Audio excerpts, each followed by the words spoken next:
Over to the PBA, the San Miguel Beermen have taken the first step towards turning their bad start around by blowing out the Terra Firma Jeep in the Commissioner's Cup after allowing the Jeep to hang around in the first three quarters. The Beermen finally broke through in the payoff period.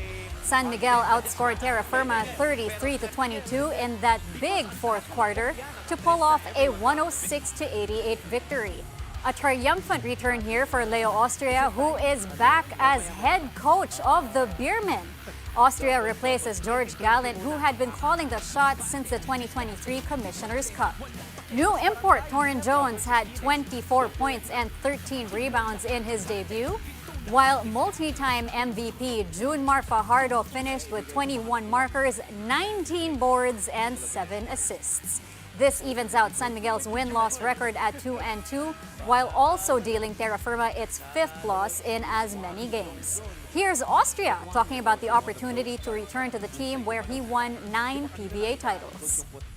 Actually, last night we have a Christmas party with San Miguel Corporation, lahat ng employee last night, and then I was invited.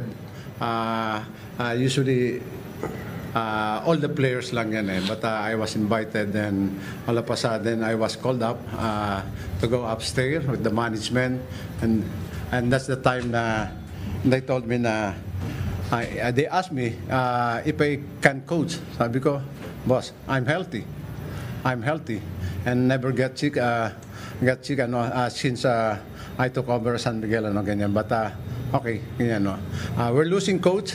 Sabi niya, yes boss, ganyan. And okay, you will be back. So hindi ako nakatulog with that because there's a lot of pressure because in the PBA you cannot take lightly yung mga teams lahat competitive you can never know what will happen, just like itong Terra Firma, they played last against Meralco, so they lost only in last possession. That's why I'm so happy to be back and win my first win after a long years of on the sideline.